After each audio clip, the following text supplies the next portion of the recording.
Nagpahiwatig daw na gusto na niyang sumuko. Ito po ang gambling operator na si Jack Lam.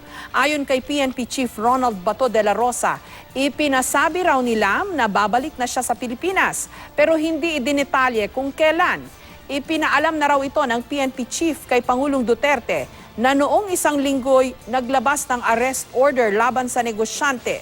Naging kontrobersyal sila matapos sabihin ni Justice Secretary Vitaliano Aguirre II na tinangka siyang suhulan ito kapalit ng pagpapalaya sa mahigit 1,000 undocumented Chinese na inaresto sa Angeles City dahil di umano sa illegal online gambling.